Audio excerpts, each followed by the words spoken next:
ang pinaka-concern natin is the connection to crime. Kahit sabihin pa nilang health concern lang yan, kaakibat nga nito at may epekto ito sa kriminalidad. So nakikita natin ang pagiging lax na polisiya ng administrasyon na ito ay nakakakos ng concern sa mga tao, sa taong bayan. Maging anumang partido ka, kahit ano ang iyong ang iyong panig, maging politika man o hindi, politiko ka man o hindi, kapag ito ay umabot sa pamilya mo, lahat kayo iisang panig na lang, galit kayo sa droga. Maraming mali dun sa statement niya. Unang-una, alam niya at maliwanag na illegal ang paggamit. Pangalawa, sila po ang law enforcing agency para dun sa para ipigil yung mga ganyang paggamit at ipigil yung yung sale, yung mga transaksyon tungkol diyan.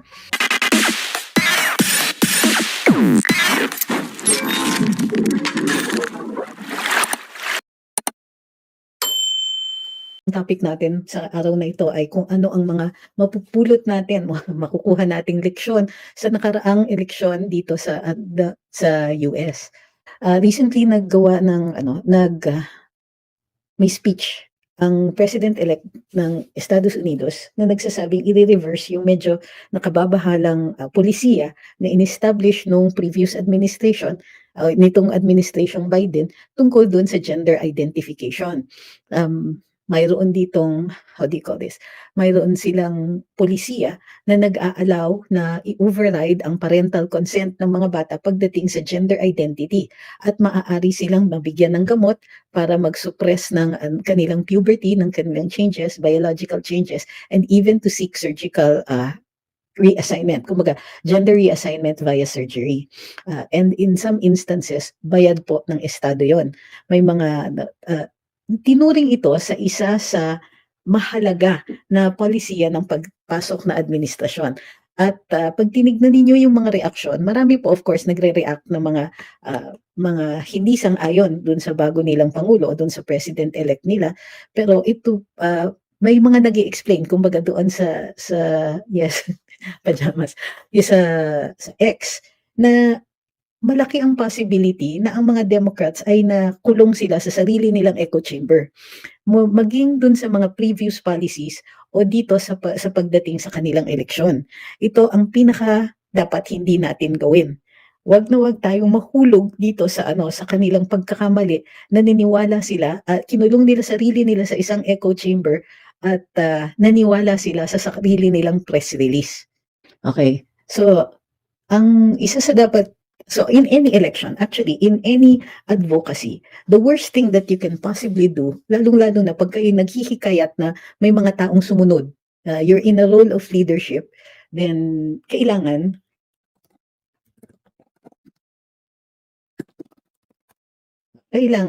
nakikinig ka.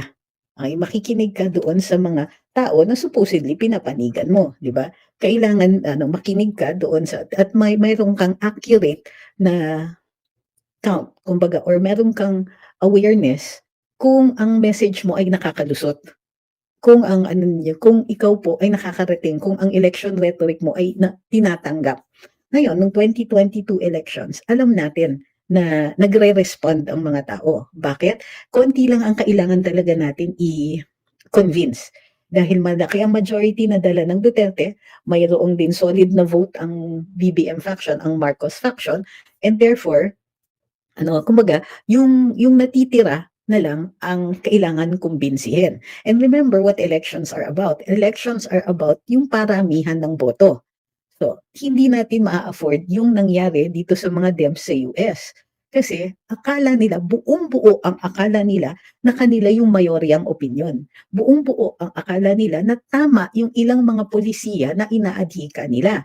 Halimbawa, pagdating sa polisiya ng gender identification, hindi natin sinasabi out and out na mali sila. Ngunit, hindi pa lubos natanggap ng karamihan ang kanilang panig pagdating dito, lalong-lalo na pagdating doon sa sa mga bata.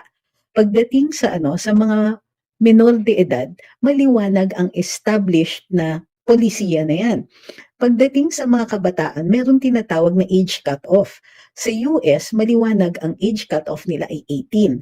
Kapag ikaw ay gumawa ng krimen at hindi ka pa 18 anyos, maaaring magkakaroon ng hearing to determine kung mayroon kang discernment. Kung meron kang discernment, you will be tried as an adult. Pero kailangan patunayan yan. In other words, the presumption is kapag minor de edad ka, hindi ka liable criminally. Kaya lang, nung na-introduce yung gender identification policy nila, nagulo yung presumption na yon. The presumption is, pagka below 18, wala kang kakayahan to make long-lasting decisions or to understand the consequences of your actions. So ngayon, nagkaroon ng conflict. Yung policy na pagpoprotekta ng mga bata versus the policy na i-override mo yung parental consent. Okay. So malaking bagay po yung ganyan. Ano yung mga dapat tinitingnan din natin na ang ginagawa ngayon ng administrasyon na Marcos sa atin sa Pilipinas ay pinapasok nila yung polisiya tungkol dun sa droga o sa bawal na gamot. Okay? So, bakit nila pinapasok? Ngayon, ang pinapasok nila ay very, very similar. Take note nyo po, very, very similar po doon sa polisiya na isinusulong dati ni Leni Robredo at ng mga liberal sa Pilipinas na ituring lamang ang drug addiction na isang health concern. Wala naman pong mali doon kasi totoo naman na ang mga adik ay biktima. Gayunpaman, as long as nakasaad sa ating batas na bawal ang paggamit nito, na bawal ang possession nito, na bawal magbenta ito, kailangan sundin ang batas. Okay. Kung magbago po tayo, hi Ma'am Flavie, good evening. Kung magpapalit tayo at itutuon natin na health concern ang paggamit ng bawal na droga, kailangan mayroon nire-reflect ito sa ating healthcare. So, ang nakakabahala dyan ay maliwanag na ang taong bayan sa Pilipinas, okay, naniniwala na masama ang paggamit ng bawal na droga.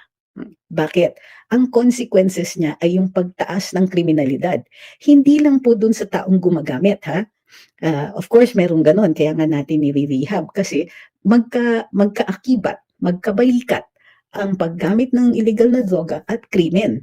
Dahil ang addiction will drive you to the point where you will commit a crime para makuha lang yung addiction mo. Pero nagka-create ito ng industriya, nagka-create ito ng isang negosyo na kaakibat din niya ang kriminalidad.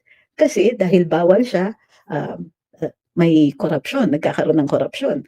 Nagkakaroon nga ng partisipasyon ang mga politiko natin sa pagbebenta at sa mga transaksyon tungkol sa illegal na droga. Kapag naging basihan o naging cottage industry natin yan, pagbebenta ng illegal na droga, makikita natin ang epekto nito sa pagtingin sa ibang mga bayan na nalulung na sa illegal na droga. Diba? So, ang pinaka-concern natin is the connection to crime. Kahit sabihin pa nilang health concern lang yan, kaakibat nga nito at may epekto ito sa kriminalidad. So, nakikita natin ang pagiging lax na polisiya ng administrasyon na ito ay nakakakos ng concern sa mga tao, sa taong bayan. Maging anumang partido ka, kahit ano ang iyong ang iyong panig, maging politiko ka man o hindi, kapag ito ay umabot sa pamilya mo, lahat kayo iisang panig na lang, galit kayo sa droga. Ito sabi ni Facebook user, parang gusto nila gawin yung Pinas na gaya sa US na open to drugs ng mga libs. Actually, more like Europe, yung ibang mga lugar. Ang problema, dun sa mga kapag nagkaroon ng state policy na pagkukonsinti sa mga gumagamit ng illegal na droga, ay may epekto po ito doon mismo sa taong bayan, doon sa mga tinatawag nilang biktima. Lalo silang nabibiktima. Siyempre, wala nang takot, wala nang taguan, wala nang pumipigil, wala nang state sanctions, wala nang kahit anong ganon. So, ayun, sabi ni Elsa Galvez, baka daw matulad sa Mexico. Oo nga. O doon sa ibang mga bansa kung saan nalubog talaga sila sa droga, sa illegal na droga. Yun, sabi ni Facebook user, pag may adik sa pamilya, delikado na ang sinusunog ang bahay. Kung nasusunog na ang malaki, isa lang ibig sabihin. No? Grabe. Yan po ang nakikita natin na parang hindi man nila sinasabi ng diretsahan doon sa execute ngayon ng mga batas tungkol sa paggagamit ng illegal na droga, nagiging apparent yung filosofiya ng enforcement nito. Mabigat yung sinabi ni Chief PNP tungkol dun sa pag-justify ng paggamit ng droga, lalong-lalo na para dun sa mga taong nagtatrabaho. Dalawa po, maraming mali dun sa statement niya. Unang-una, alam niya at maliwanag na illegal ang paggamit. Pangalawa, sila po ang law enforcing agency para dun sa para ipigil yung mga ganyang paggamit at ipigil yung yung sale, yung mga transaksyon tungkol diyan. Bukod pa diyan, parang kinukonsinti din ang mga employers na naglalagay ng mga sobra-sobrang oras sa pagtatrabaho ng kanilang mga trabahante na illegal din po 'yun. Hindi dapat sila nagtatrabaho beyond their capacity to work. Okay?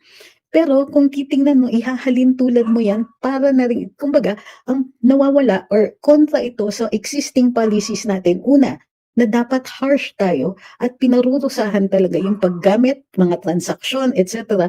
pagdating sa droga. Pero pati yung pagpoprotekta natin sa ating mga mamamayan, lalong-lalo na kabataan. Sino ba ang pinaka-vulnerable diyan?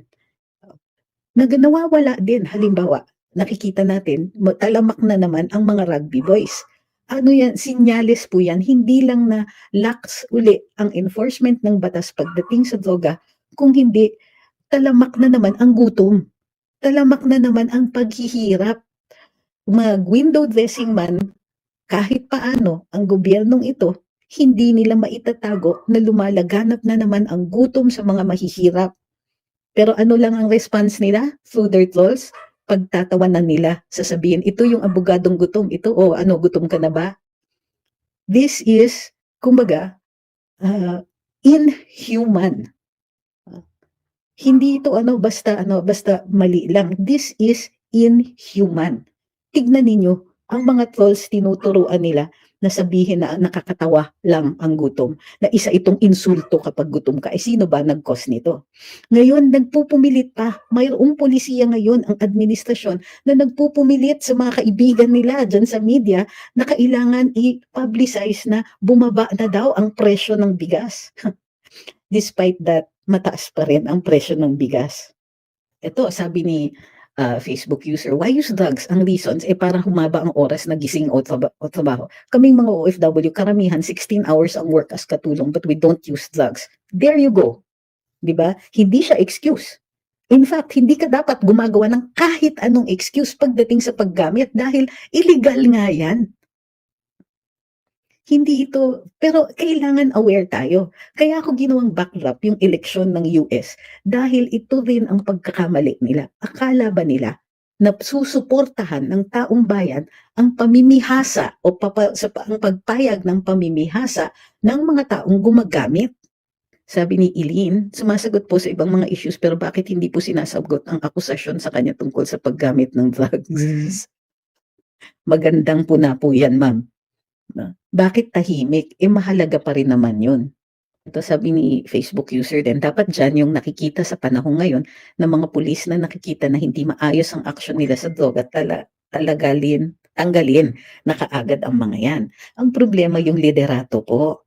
Kasi sasabihin lang naman, maglalakas loob lang naman ang Chief PNP sa kanyang mga sinabi kung ito ay naririnig niya o base dun sa kanyang pagbabasa ng polisiya ng galing sa taas. Tignan ninyo, siya ba ay pinarusahan ng Pangulo sa mga sinabi niya?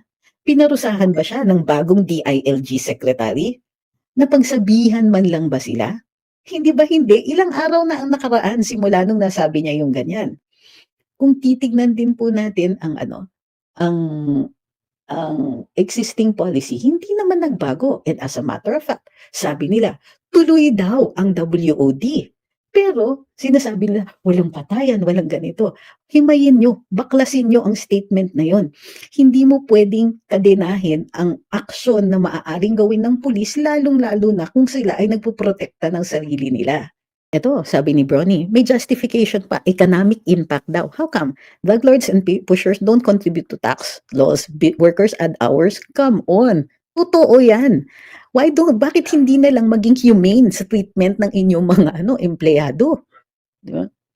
Luke Marie says, in the event po na pumalit ang VP sa presidente for whatever reason, ano po ba ang process or sino pong papalit sa VP? Okay, pagka nabakante ang Office of the Vice President, pinipili po ng presidente kung sino ang uupo at manggagaling yung kanyang pagpipilian sa Kongreso at sa Senado. Pabalik tayo. Pero maganda yung punan ni Bronnie Man. Sabi ni Ma'am Bicolanang makulit, talamak na naman po talaga ang droga dito nga po sa amin. Parang candy na binibili lang ang shabs, nag-aabutan pa sa harap ng mga bata. Aba, mga pulis nga din, tahimik sila. Hindi, they have to follow the chain of command. Siyempre, hindi naman po, kumbaga, very dangerous for them to speak out. Bawal nga po yun, ma-insubordination sila. Sabi ni Ma'am Patty, it's remarkable to hear law enforcers talk in this manner, making excuses for slackers among the PNP. It shows lack of political will of our leaders in government to follow their mandate and uphold the law. Sabi ni Gracia, nakakatakot. It's no longer safe to be outside. Nakatutok na lahat, sabi ni Hungry Boss, sa pagtila sa Duterte habang ninanakaw naman 10 billion na pondo ng PhilHealth. Yan ba yung ano? Ano yung 10 billion na yan? Sabi ni Facebook user, pinalusutan pa nga ni Fajardo yung sinabi ni Romel, kaya bulok na bulok yung pamunuan ng PNP. Ang dapat naririnig natin ay yung Pangulo mismo. Nasaan niya? O kaya kahit man lang yung DILG chief. Dapat siya yung nagpapaliwanag dun sa sinasabi ni Chief PNP. Pero dun pa lang sa bawal ang mamatay sa pag-i-enforce sa WOD, makikita nyo na may problema talaga. You cannot predict. Kumbaga, parang ang sinasabi ng polisiya na yon is, pagka medyo mahirap o pumapalag yung wag na kayong gumamit ng force. O baka pakawalan nyo na lang, di ba? Kasi bawal lang may may mapas lang, di ba? Sabi ni Leo Greg Imperial, yun si Fajardo, nababaluktot yung dila, hindi mabigkas ng diretso ang naratibo nila tungkol sa droga. Sabi ni Joms, tama, droga ay isang kamalian. Baka sabihin ng tao na mga adik kaming call center agents dahil panggabi kami lagi. May kape, chocolate at iba pang alternatives. Wag lang mag-droga. Totoo yan. Sabi ni Ma'am Elsa, drugs beget crime. Sabi ni Pinoy Aquino, napaka-weak po ni PBBM kaya walang nangyayari. Nung hindi siya umattend ng mga debate, alam ko mahina talaga kaya hindi ako nabudol. Ngayon parang tahimik lang lagi sa mga nangyayari sa bayan.